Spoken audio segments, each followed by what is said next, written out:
Right చూస్తున్న పరిస్థితి అయితే ఉంది. రైట్ మొత్తం మీరు మీద అక్కడ రాజకీయ ముఖ చిత్రం పరిస్థితిని ఒక్కసారిగా మరింత సమాచారం మరింత సమాచారం ఇవ్వడానికి ప్రయత్నం చేసే విధంగా సమాచారాన్ని మీరు తీసుకునే ప్రయత్నం చేయండి.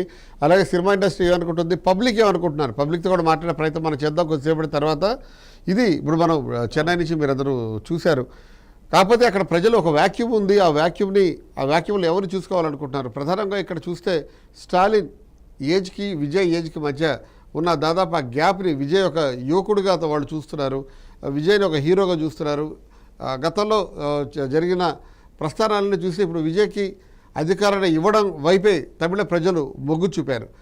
కానీ ఇట్లాంటి ప్రయోగం తెలుగు రాష్ట్రాల్లో అంత సక్సెస్ కాలేదు. చిరంజీవి విషయంలో కానీ పవన్ కళ్యాణ్ విషయంలో కానీ ఏం తేడాని మీరు గమనిస్తారు? అంటే ఇక్కడ మనకు తమిళనాడు ప్రజలు ఇందాక మన రిపోర్ట్ చెప్పినట్లుగా చాలా కాలంగా డిఎంకే ఏడిఎంకే మధ్య వస్తూ ఉంది అధికారం. వాళ్ళు అధికార పంపిణీ చేసుకుంటున్నారు. ఇవాళ కొత్తదనం కాస్త యూత్ ముందుకు వచ్చిన తర్వాత కొత్తదనం కోరుకుంటున్నారు.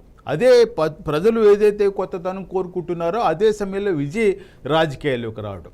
ఇప్పుడు మనకు తెలుగుదేశం పార్టీ ఎన్టీ రామారావు 9 నెలల అధికారంలోకి వచ్చారని చెప్పి మనందరికీ తెలిసిన విషయం. అట్లాగే విజయ్ కూడా 9 నెలల లోపే ఇంకా చెప్పాలంటే దానికి సంబంధించి కూడా బాగా తిరిగాడు. ప్రజల్లోకి తిరిగి ఆయనకి సినిమా గ్లామర్ పనికొచ్చింది, ప్రజల్లో కొత్తదనం కావాలని కోరుకుంటున్నారు. ఈ రెండు మిక్స్ అయిన తర్వాత విజయ్ ఇవాళ ఆయన ఎక్కువ స్థానాలు గెలుచుకోవడానికి అవకాశం. అయితే ఇవాళకి అక్కడ మ్యాజిక్ ఫిగర్ 118 మ్యాజిక్ ఫిగర్ అంటే ఒక స్థానంతో చెప్పేది. ఇవాళ ఇప్పుడు చూస్తే ట్రెండ్ 110 స్థానాలు మాత్రమే వస్తాయి. అవి కూడా లీడ్స్ మాత్రమే. సో కాబట్టి రేపు పొద్దున వాళ్ళు విజయ్ వాళ్ళ ఫాదర్ వచ్చేసి కాంగ్రెస్ వాళ్ళతో మాట్లాడుతున్నారని చెప్పేసి, కాంగ్రెస్ డిఎంకే కూటమిలో ఉన్నది కదండి ఇవాళ.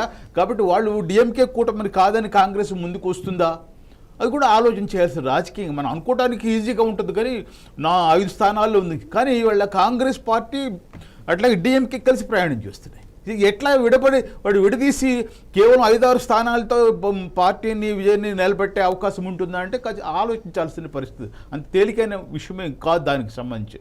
సో కాబట్టి తమిళనాడుకు సంబంధించి ఇంకా పూర్తి స్థాయి రిజల్ట్ వస్తేనే మనకు ఇంకా కొన్ని అవగాహన, కొన్ని స్పష్టమైన నిర్ణయానికి